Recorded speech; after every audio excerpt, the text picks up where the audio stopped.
When the very first program version start to breathe, that moment I realize I have something really good. A game is a beautiful thing. I hadn't met a person who touched that game and didn't get hooked on it. The pieces look so simple, but then the game actually is so deep. But it can be dangerous. It was a very heroic experience. I must assume that this was a deliberate attempt to frighten me. Мне стало страшно. Но это как, знаете, попытаться танк руками остановить. Я понял, что включили уже, как это, бездушную машину. This is the story of 4 characters, 2 systems, and the one game that brought them together and set them apart.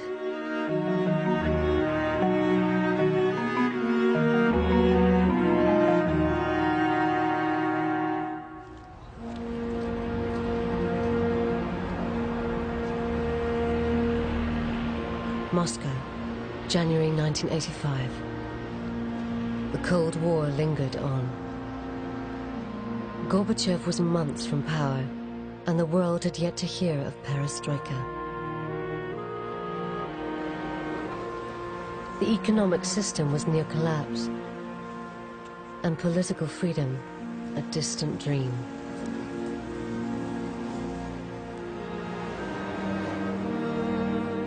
Yet in this repressive landscape stood a scientific institute where the brightest and best minds gathered, a place of intellectual freedom and creativity. Мы могли заниматься всем довольно свободно, всем, что нас интересовало.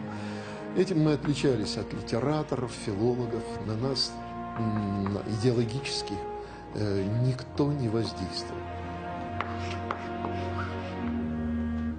Here at Moscow's computer center, scientists pushed their machines to the very edge of their capabilities. I was absolutely natural hacker. And computer was what really fascinates me. You could make computer do whatever you want. Literally. You just write instruction and it follows it. Alexei Pachitnyov's predecessors had discovered the concept of the nuclear winter and calculated the trajectory of Sputnik satellites.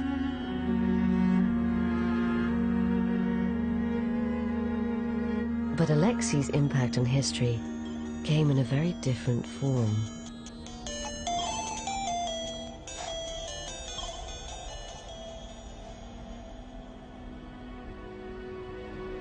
In the spring of 1985, he had plans for his computer that extended far beyond its normal tasks. I always like all kinds of games and puzzles. When I was a schoolboy, we didn't have too much entertainment that years. The games were a big part of our leisure time.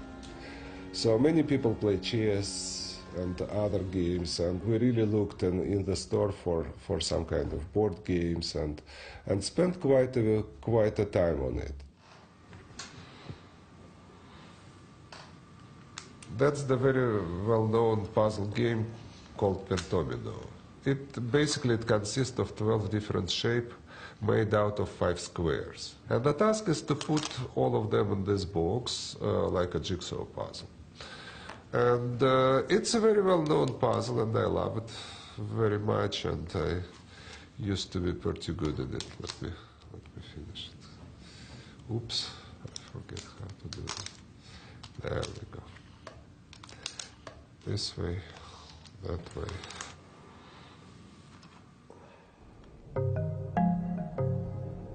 Alexei started to apply this favorite puzzle onto the computer.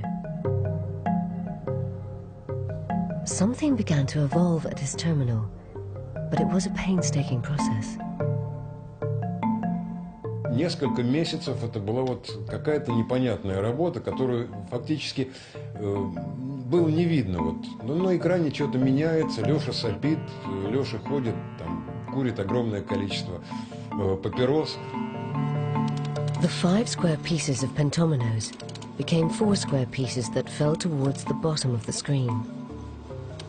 It was the player's job to rotate these shapes and fit them together. A new game was born. They called it Tetris, from the Greek for 4.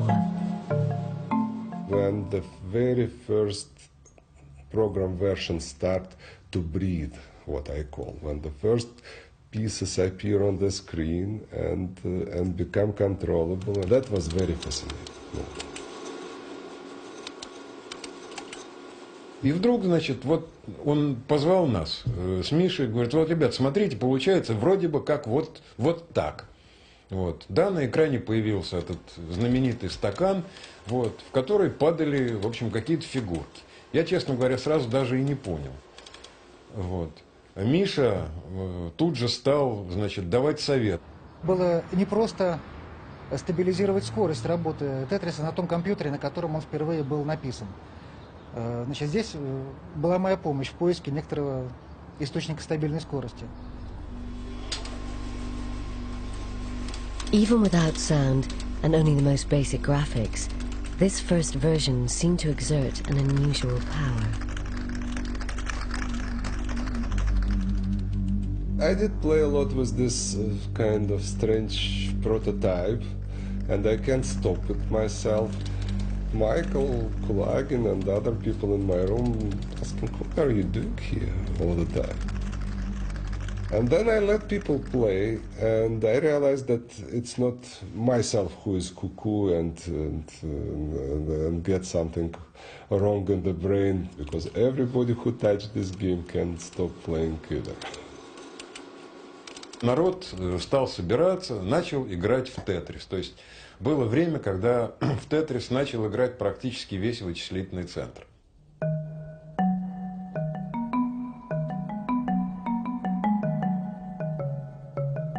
Tetris spread throughout the computer center, infecting all in its path.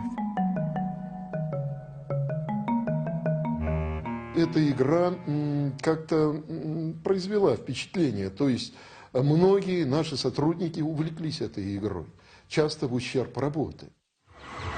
Тетрис был заметен, потому что он отличался от других игр, американских в основном, где были убийства, выстрелы, взрывы, погони.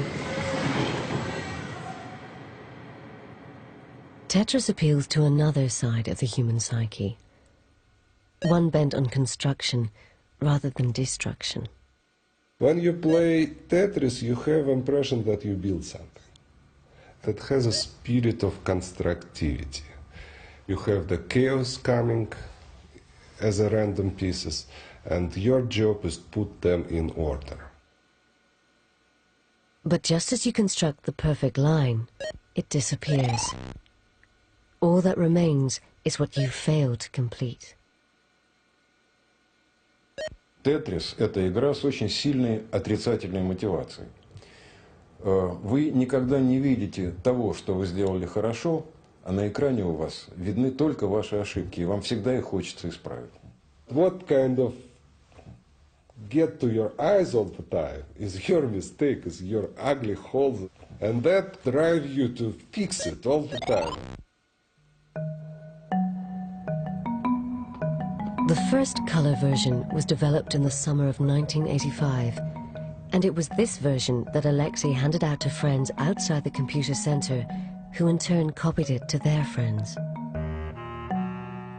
After that, kind of every place in Moscow, like a wood fire, you know. Tetris in 2 weeks were on every single computer appearing in Moscow. The game took hold and spread, first through Moscow, then through the Soviet Union, and finally out into the Soviet bloc countries. As it traveled, it did so freely, copied from disc to disc, unhindered by commercial constraints. Here, there was no notion of intellectual property rights. Individual ideas were owned by the state, to be shared among everyone. We didn't have the idea that the software is something which is could be considered as a product or be sold or protected or whatever. Made no sense for us at all. Это вот сам торговля или продажа были уделом государства, но не отдельных людей. Если бы мы попытались, то, скорее всего, мы бы оказались в тюрьме, а не за клавиатурой компьютера. For now, the only thing that contained the spreading game was the Iron Curtain, which left Tetris a cult hit, and its inventor with recognition, but no reward.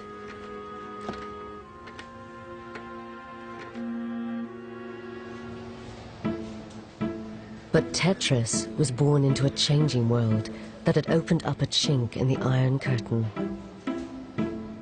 In the mid-80s, Hungary was successfully exporting puzzle games and computer technology to the West. Robert Stein made his money buying software from Hungary and selling it on in Britain. On a trip to the Hungarian Institute of Technology in early 1986, he saw the game that would prove both a blessing and a curse. We were wandering around in a big room with all kind of computers going, with all kind of software going, and somewhere in a corner I have seen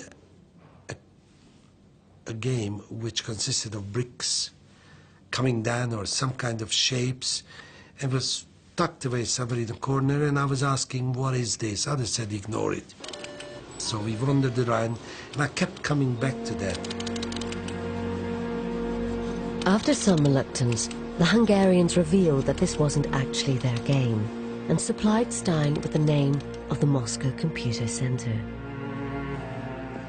He wasted no time in making contact, but found them rather indifferent to his requests to license the game.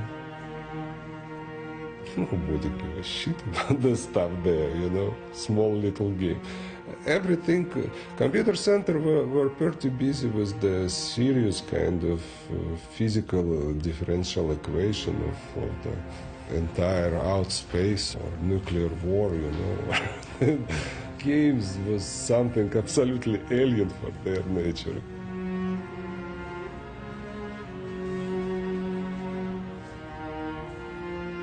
Alexei Pachitnyov ended up dealing with Stein's requests on their behalf.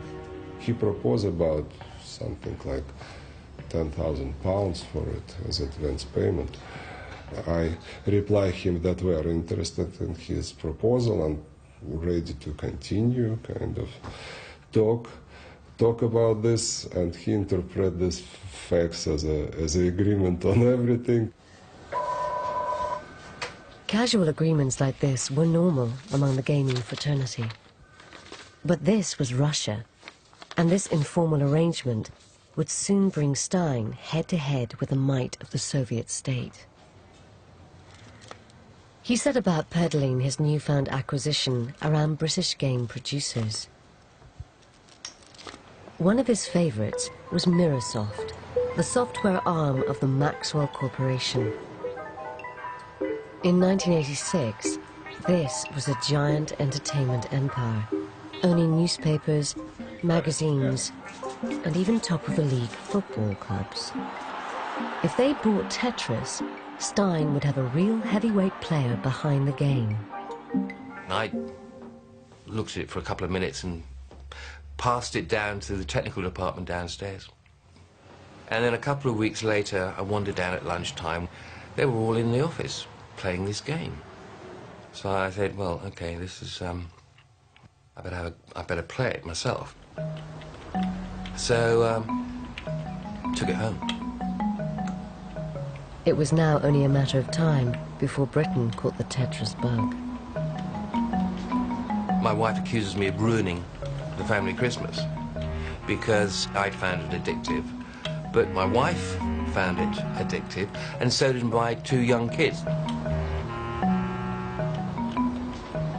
While Mirrorsoft signed a deal to produce the game in Britain, Maxwell also had a software company in California, which could pave the way for the Tetris invasion of America.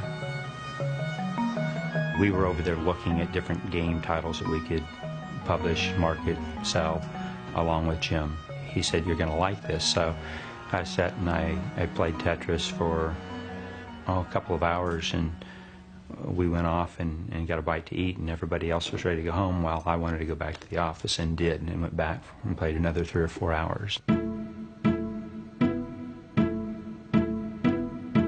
Phil came back next day saying, "This is great. It's a great product." The problem was, what techniques can we use to fly against the run, as it was going, of what the market was wanting for computer games. For inspiration of how to sell this simple game, they returned to its roots. The emergence of Mikhail Gorbachev created the perfect opportunity to manipulate both the fear and fascination of that land behind the Iron Curtain. The curiosity of having anything from, behind the other side of the Iron Curtain was kind of like memorabilia or something people wanted to have. We put it in red packaging, and the first box we actually set up the spelling of Tetris in Russian. We used a Soviet symbol as part of the Tetris name. The marketing worked, and with great press behind it, Tetris was set to be a big hit. But all the attention had an unforeseen consequence that was about to jeopardize everything. As we are about to launch the damn thing, we get a telex from a company called L.org, never heard of, in Russia, stating that we are illegally trying to launch Tetris, because that belongs to them, and they have never given us permission to do it. L.org, short for Elektron Technica, was a government department established to deal with the foreign trade of software. Gorbachev was keen to create an export market to the West, but strictly under the control of the state. The Russian bureaucracy loves to have control on everything. If it is our, we wanna have everything properly and quiet and kind of perfectly done. Robert Stein was summoned to Moscow. There was always a long corridor, and first of all, they keep you waiting in the reception. Nobody talks to you, and all the chairs are uncomfortable, and then they lead you up, and they usher you into a room with a very long conference table.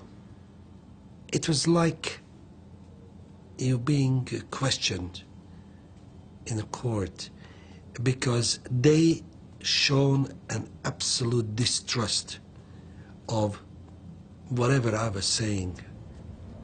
Why did we do what we done without their permission?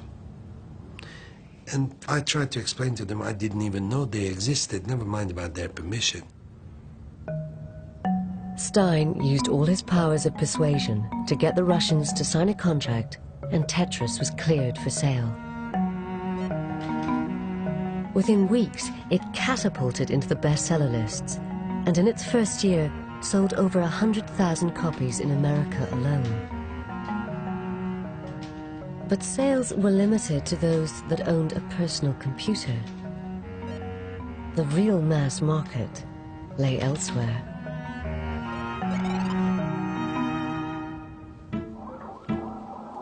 Home video games played through console machines that plugged directly into the TV and were operated with a remote controller. In 1988, this was a multi-billion-dollar industry.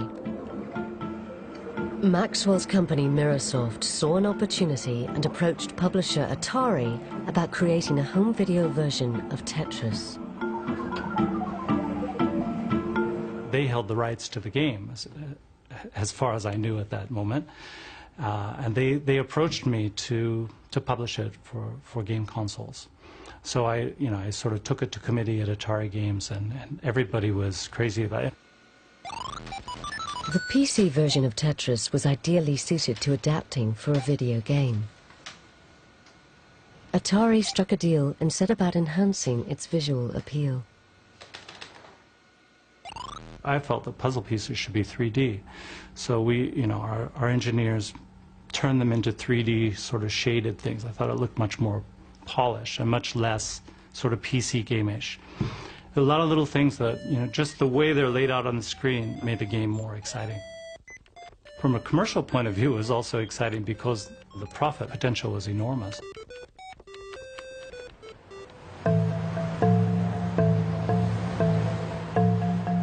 By the middle of 1988, Alexei Pachitnyov's simple game was an extremely valuable asset, set to make millions for companies in Europe and North America. But there was one important market that remained untapped. Japan not only had a burgeoning consumer electronics industry, but also a long tradition of puzzle games. Hank Rogers was a young entrepreneur who traveled the world looking for games to produce for the Japanese market. I'd have my computer with me and I'd do a little spreadsheet, figure out how much money I could make on a title, and I'd be able to make a decision right there, make somebody an offer. It was at an American trade show that Hank met Atari's Randy Brolight and first saw the game that would make his fortune. Tetris was probably the quietest game at the show. Even then, products were graphically exciting and audio exciting.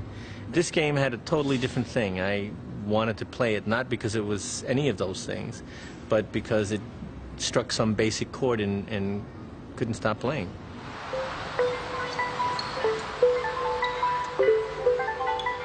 Hank secured both PC and video game rights for Japan and returned home to create his own versions of Tetris. Tetris was evolving and expanding into 3 major world markets, and everyone was cashing in. Everyone, that is, apart from the Russians. We'd send our money to Microsoft. Was Stein getting paid? Was he paying who he was supposed to pay? But somewhere along the chain, somebody wasn't paying. Elorg drafted in a new broom from Communist Party headquarters to sort things out. Nikolai Belikov's first job was to examine the original agreement with Robert Stein's company Andromeda Software. Вот когда я его прочитал, мне стало просто плохо. Потому что в этом соглашении было указано, что первый платеж должен был быть произведен в течение 3 месяцев. Договор был подписан 10 мая 1988 года, уже был октябрь. После этого я стал думать, что делать с этим договором, как заставить Andromeda Software платить деньги.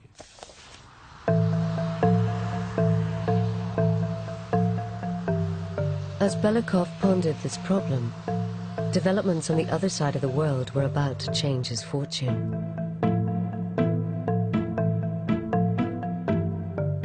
Industry giant Nintendo were about to launch a handheld game playing device and wanted to sell Tetris as part of the package. But first, they needed someone to discreetly secure them the rights. We showed Hank Rogers a prototype of Game Boy and a prototype of Tetris playing on Game Boy. So he immediately moved very quickly.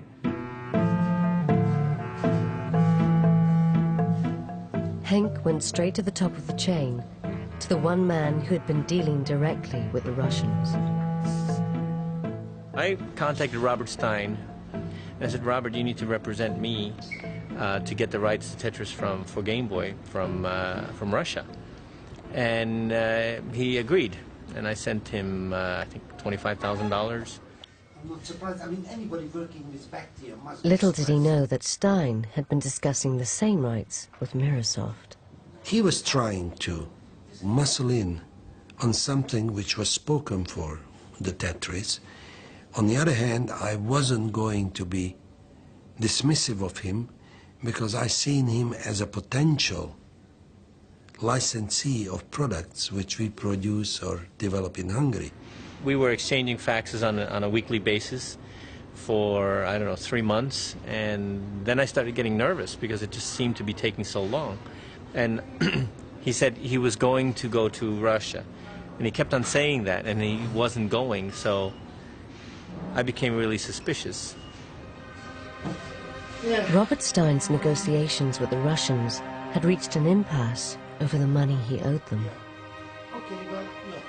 Дромеда Софток присылала телексы с просьбой начать переговоры по новому лицензионному договору для игровых автоматов. Но моя реакция была на все эти телексы только одна. Сначала, пожалуйста, выполните условия первого подписанного договора, только после этого мы будем проводить переговоры по следующему лицензионному договору. By February 1989, Hank Rogers was tired of waiting around and increasingly suspicious that Stein was working for someone else. I guess I panicked and I said, get me on a plane, this guy's going to get the rights for somebody else, and I need those rights. And so I was on a plane 2 days later, going to Moscow. But Hank Rogers wasn't the only one flying into Moscow that week. Robert Stein was finally making the trip himself. And to complete the set, Mirasoft had secretly sent Kevin Maxwell to move along negotiations for their interests. Both Stein and Maxwell had meetings set for the same day. Hank had no such meeting arranged. He didn't even have an address for Elorg. I did know that I was going behind the Iron Curtain for the first time, but I had no idea what I was getting into. I kind of knew how to deal with people that were not from my original culture. So I was expecting to get off that plane and make friends. That's not what happened. I guess it's just the beginning of my trip and I'm in for a lot more. Hank recorded his adventure to take back to Japan. Take a look outside here. This is Moscow. It looks pretty gray. That's because it's pretty gray. Everybody that I met was unfriendly and unhappy and grumpy. There was an information desk in the hotel. I asked them, Elorg. They said, no, I can't find it. No attempt at going any further.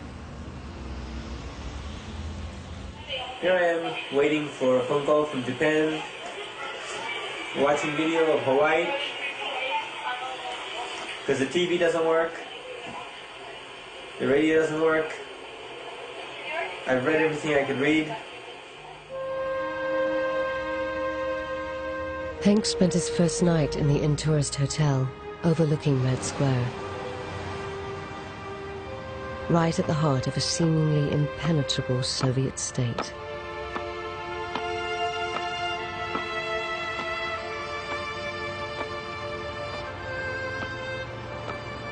I got smart the next day and I hired an interpreter, which I'd never considered doing before, but I hired an interpreter. I figured they have to be able to help me. I have a very lovely interpreter. Her name is... My name is Allah. Your name is Allah. Okay, Allah is located Elorg for us. So this afternoon we should get a lot of things done. One big impression I got from Moscow at the time is there's no color anywhere. There's no advertisements. Nobody's trying to sell you anything. So the whole place is kind of bland. It's like all the color has been sucked out of a city.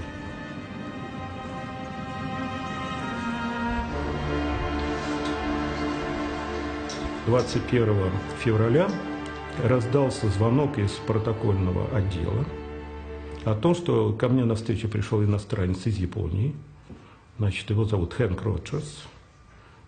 И дальше мне было сказано, что это является нарушением режима, потому что в то время обязательно договариваться о встрече с иностранцами надо было заранее и давать информацию в протокольный отдел о том, что кто будет, какая цель, тема переговоров и так далее.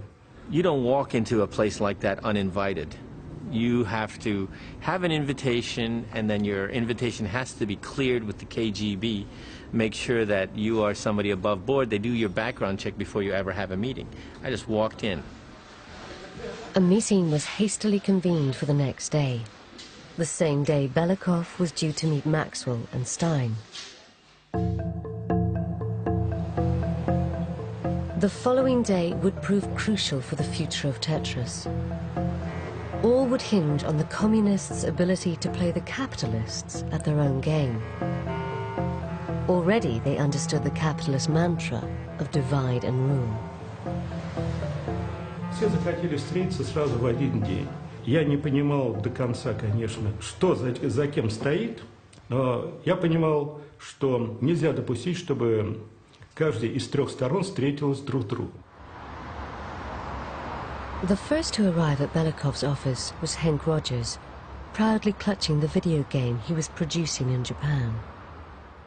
Как только мы сели за стол с господином Роджерсом, он без какого-то промедления достал такую коробочку. Честно говоря, я не понял, что это. И говорит: господин Беликов, я продаю ваш товар очень успешно. And I said, see, we're publishing Tetris in Japan. We're the biggest publisher of Tetris in the world right now. Я сказал, Илорг никому не давал права использования Тетриса для видео Home System. I said, no, you did. And I turned the package around and see, the rights go from Elorg to Mirrorsoft to Tengen and to my company, Bulletproof Software. So that's how I got the rights. We never gave these rights to anybody. I thought, oh my gosh, something's wrong. Я сказал, единственные права были переданы фирме Андромеда и только для использования Тетриса на персональных компьютерах. И вы незаконно продаете то, что вам не принадлежит. Far from picking up the additional rights he had hoped for, Hank was faced with the prospect that his existing rights were worthless. They were asking me really probing questions. Mr. Rogers, why did you think you got these rights? You know, these are the kind of thing that you would listen to in a court or something like that. It wasn't like a friendly conversation. Он, конечно, был в шоке. В конце концов он сказал: да, я не знал. Вы меня извините, хочу работать с вами. У меня очень хорошие связи с крупнейшей компанией мира Nintendo. Это было 70% мирового рынка в то время.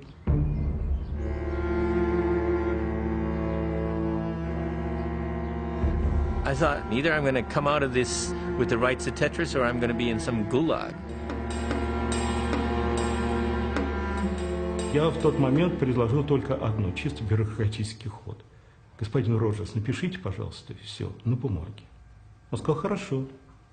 Но так как у меня было ограниченное время, потому что я ждал следующей встречи с Робертом Стайном, и не хотел, чтобы они встречались, чтобы все было независимо, я договорился о встрече на следующий день. Narrowly missing Hank, Robert Stein entered the corridors of Elorg with his own proposals, unaware of what had transpired in the hours previously. I didn't know Hank Rogers appeared on the scene. I did not know till I came back to England that, for instance, Kevin Maxwell was out there. Robert Stein thought he had come to negotiate extra rights for himself. Elorg had different ideas. And instead, Belikov confronted him with his original contract. Я сказал: господин Стайн, скажите мне честно, вы скажите, пожалуйста, как этот документ называется? Он говорит: соглашение. Он говорит: не соглашение, это набор каких-то фраз безответственных, по которым одна сторона передала права, а другая сторона не выполняет, не компенсирует право использования этих прав. I must assume that this was a deliberate attempt to frighten me or put me in difficult situation. But this mob across the conference table was anything but friendly. Stein was dismissed and told to come back the next day, buying Belikov time to discover what Kevin Maxwell had to offer. К этому моменту я уже знал, что Кевин Максвелл — это младший сын Роберта Максвелла. Роберт Максвелл — это очень могущественный человек, один из самых богатых в мире. Поэтому, конечно, я был очень напряжен. Kevin Maxwell's father had very good connections within the Russian government. After discussing the handheld rights, Belikov tentatively mentioned Henk's cartridge, which also carried the name of Microsoft. Я спросил, господин Кевин Максвелл, это использование прав на телевизионные приставки. Где Microsoft взял эти права? И неожиданно он сказал, это пиратская версия. Мы не имеем прав. This was an innocent mistake from Maxwell, who was unaware that Microsoft had sold video game console rights to Atari. But it was a costly one for his company. Я спросил, господин Максвелл, а вы заинтересованы получить права для телевизионных приставок? Он сказал, да, конечно. Я говорю, а когда вы можете дать предложение? Он сказал, мне нужно вернуться в Великобританию. Очень быстро я вам пришлю наше предложение. The day had provided the Russians with a valuable lesson in capitalism, and they proved quick learners. They understood that they could maximize profits from this one game by selling different rights to different companies. For those on the other side of the table, there was everything to play for, although one was already working an advantage. Finally, out of all this dressed in suit businessmen which kind of tried to make some licenses, I've seen the guy who really likes and understands the game, and somehow we like each other almost immediately. This is Mr. Alexei Pozitlov.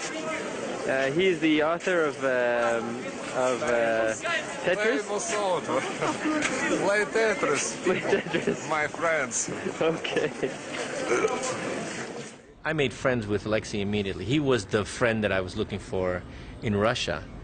You know, we got together that night and we started talking about game design. We immediately jumped into, okay, what are we going to do for Tetris 2? And, you know, we had stuff to talk about.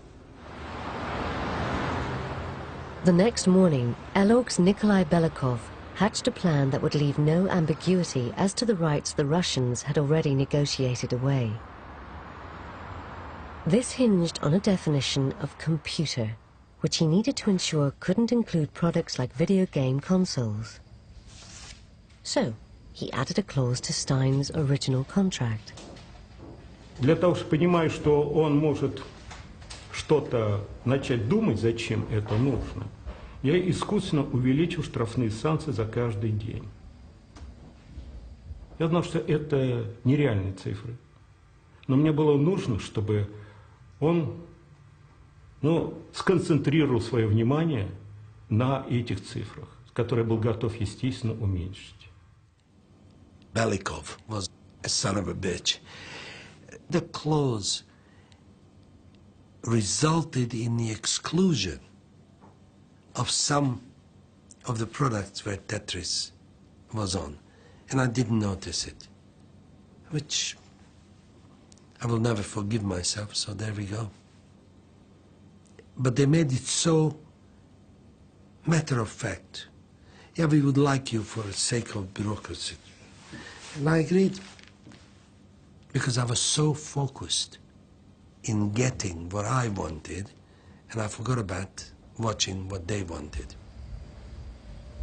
Belikov dispatched Stein, bereft of rights he thought he already had, and with 2 weeks to pay them what he owed. He now faced the arrival of Henk Rogers and a decision about who to grant the handheld rights. I'm on my way to 10 o'clock appointment with Elorg. Last night I composed a proposal to them about gaining the rights to handheld Tetris. We shall see. Under the old system, the decision would have been a straightforward political one. But capitalism is about taking risks. I said, well, Kevin Maxwell is the son of a very rich man, so I can't match his money, but I can give you an honest business. I will tell you exactly how much money I'm making, and you can get your share, and I'll be open. Hank shows himself very, very honest in many respects, and very reliable as he kept his words all the time. Позиция Алексея Пажетного была за Хэнк, потому что сам Кевин Максвелл был очень, как человек очень сложный, он смотрел на всех свысока. И, конечно, Алексея Пажетова это отталкивало. Hank's direct approach paid off. Alog told him the handheld rights were his. We signed, and the big boss, Dr. Trifonov, came out and shook my hand with this iron fist, iron grip, whatever, and we signed, and it was all done. And they said, there's, Mr. Rogers, something else we'd like you to talk to you about. We would like you also to make us an offer on the console rights. Hank Rogers left Russia with the handheld rights to Tetris and the prospect of holding on to his precious console rights. But there would be a battle ahead. Atari Games were already busy manufacturing their own Tetris game under an agreement with Microsoft. We built 500,000 units for our day one launch. We put a major investment in terms of our best human resources, the engineers assigned to the game at Atari were, without peer. They're our best guys. Such was their confidence in Tetris, they also invested heavily in marketing. We had a huge party for the media and rolled it out with all kinds of fanfare and so forth. We also we took a full page of USA Today to announce the program. But Atari were in for a surprise. In Seattle, Hank Rogers was visiting his contacts at Nintendo to offer them exclusive console rights. Their Nintendo Entertainment System was the biggest selling video game console in the world.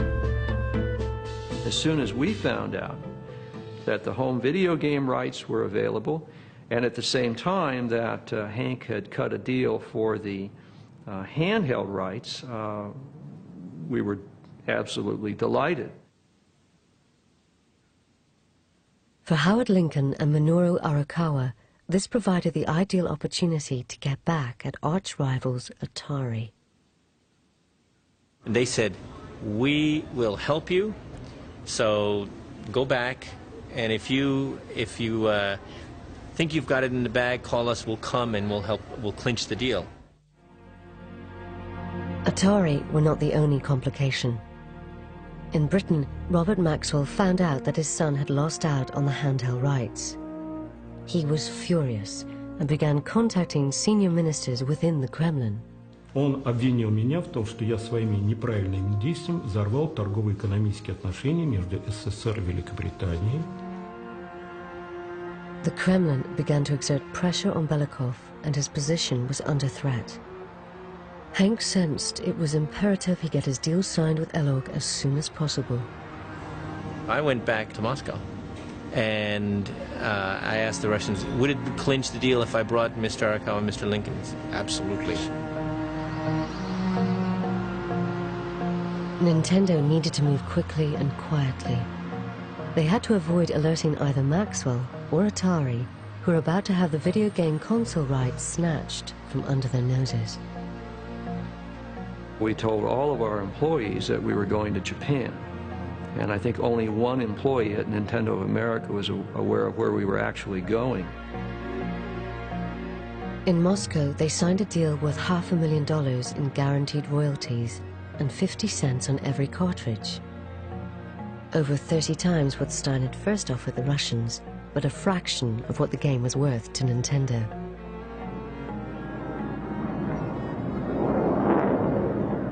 When we flew back across to Seattle, every time I looked at Arakawa and he looked at me, we just started laughing because we knew we had not only the handheld rights, but we had the home video game rights as well. And at the same time, found a way to really give it back to Atari Games.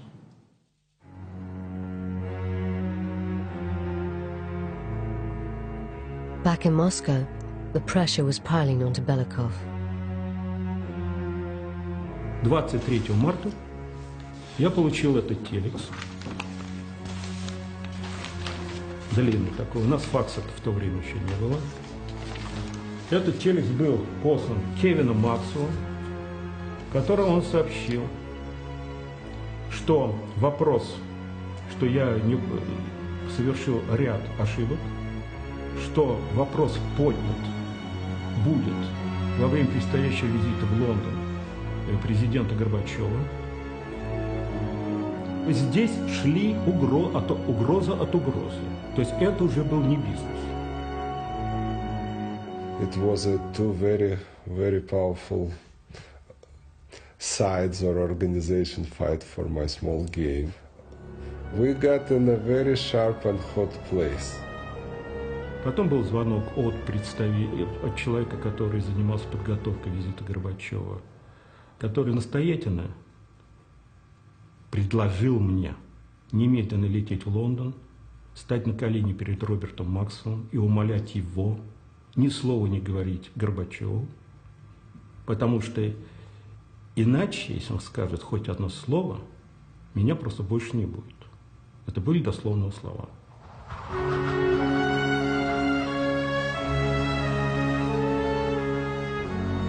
Ощущение у меня, естественно, было чисто человеческое. Мне стало страшно. Потому что я понял, что, это как, знаете, попытаться танк руками остановить. Вот он движется, попробуйте его руками остановить. Я понял, что включили уже, бездушную машину, государственную, которая совершенно не интересует никакие доводы. Оказалось, что это But Belikov had history on his side. Gorbachev's reforms meant that the state machine was losing its grip on power. Командно-административная система тех, кто ей поклоняется, не сдает позиции без боя.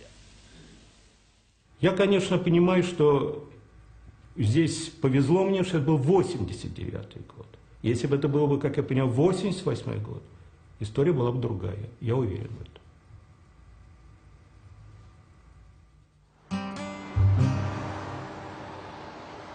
In America, the battle for Tetris was only just beginning. A jubilant Nintendo plunged the knife in. First thing we did was to send a notice to Atari Games advising them that we had the sole home video game rights to Tetris, and putting them on notice of that and directing them to cease and desist from any marketing or production of Tetris, knowing full well that they'd go nuts. Atari Games were not about to take this lying down. They had already invested millions preparing Tetris for market. One of my associates called to say that we had just been sued by Atari Games. So they took the first step and they sued us and claimed that they had the exclusive rights to Tetris.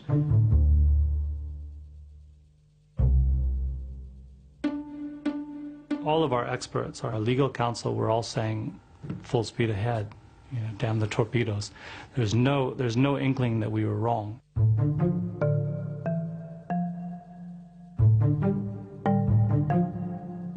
The trial between Nintendo and Atari was set to commence in November 1989.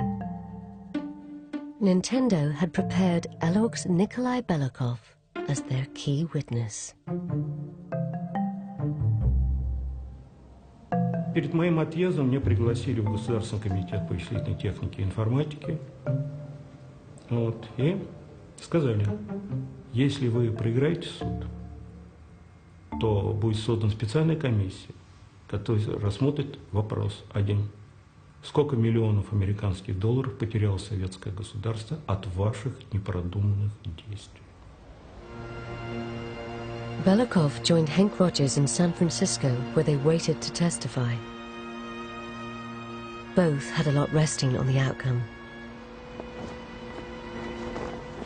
In the end, they were spared the witness stand. The judge made a summary judgment which granted all video game rights to Nintendo. It made both Mr. Arakawa and I feel wonderful. Just great. That was jubilation, of course. Well, on my part, I got to keep the rights, so I had a lot riding on it. At that point in time, Atari Games had several 100,000 Tetris cartridges for play on the NES that were now worthless. We were in absolute shock. We had cartridges ready to ship and firm orders, and we were suddenly enjoined from shipping them. We were absolutely shocked and dismayed.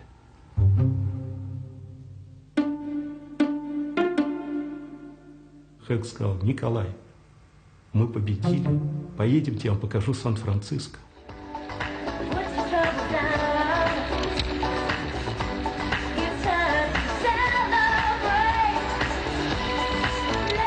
Я помню, включил на полную мощность приемник, мы нарушали все. Он носился на этой машине по Сан-Франциско, а там горы. Такие. Я был, честно говоря, в шоке. Мне было все замедлено. Вот эта радость, она для меня пришла намного позже. Стал страх, испуг уходить. Я могу возвращаться обратно. Потому что я вернулся в любом случае, но я могу возвращаться.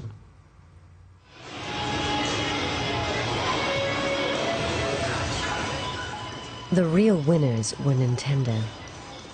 To date, Nintendo dealers across the world have sold 8 million Tetris cartridges on the Nintendo Entertainment System. The people at Mirrorsoft and Atari Games were simply incompetent. They didn't do their homework, they didn't do what they should have done, and far from taking advantage of them, it was simply competent people taking advantage of some incompetent businessmen. By the time Atari figured out who to blame, it was too late. On the 5th of November 1991, Robert Maxwell disappeared over the side of his yacht, leaving a company ridden in unseen debt and £440 million missing from the corporation's pensions fund. After Mr. Maxwell disappeared, and it was like a house of cards that just sort of crumbled to the ground, and everything that we thought we were looking to as indemnification and safety was basically non-existent. As Atari's fortunes continued to wane, Nintendo went from strength to strength. Tetris was key to the success of Game Boy, which has sold 70 million worldwide.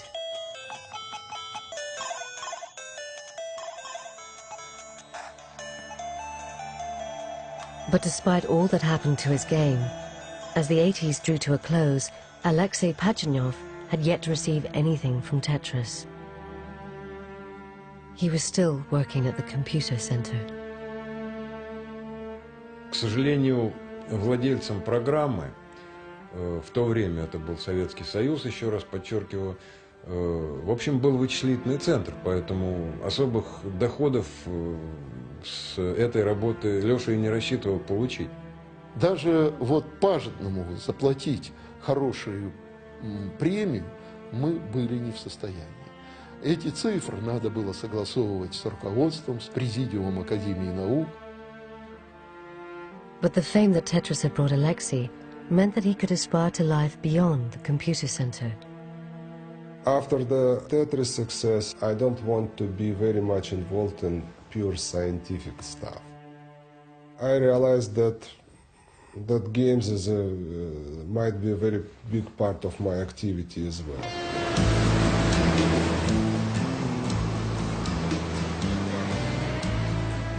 In 1991, with help from his friend Hank Rogers, Alexei was offered the opportunity to move with his family to the United States.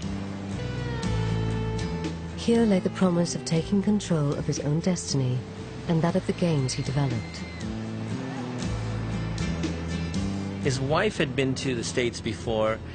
When she came back, they asked her, and she tried to explain, and she could do nothing except cry. She just couldn't find the words to describe the difference, what they were missing in this whole culture. Alexei settled in Seattle, where he established a company to develop games and technology.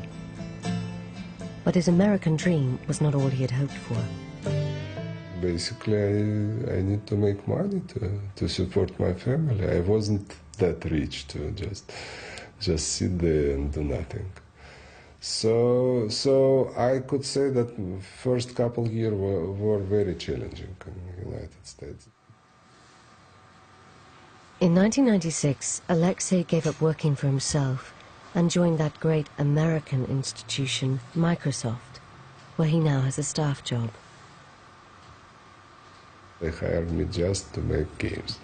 I feel myself a really strong and experienced game designer at this point. I don't have any kind of internal contradictions or tendencies, so I understand that I'm staying in my place and doing my job and fulfill my mission in life. When the original set of rights expired in 1996, Alexei began to receive some royalties from Tetris, if only a fraction of what he could have made if born into a different system. You always could make a little bit more than you made. But you know, I never seriously think about this stuff. I live as I live.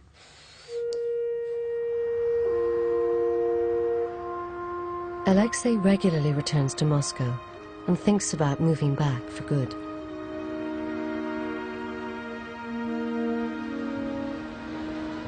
But the city that gave birth to his game is no longer the place it was. Global capitalism has come to town. The same forces that enabled Tetris to conquer the free world have left the institute where it was nurtured far behind. Институт наш стареет. Средний возраст у нас сотрудников 50 лет. И я боюсь, что институт лет через 10, если так будет продолжаться, вообще погибнет. Вымрет по старости. Без хорошей молодой поддержки. The average monthly wage of $200, deemed so respectable in Soviet times, can't compete with the lure of private institutions and foreign firms. Вы знаете, в России самая распространенная стратегия – это стратегия на авось. Она часто нас выручала. Во время войн поначалу мы проигрывали, поначалу у нас было безнадега. Любая другая страна, наверное, была бы разрушена и погибла. А Россия как-то выкручивалась и как-то находила варианты для выживания. Я надеюсь, что здесь что-то будет такое же.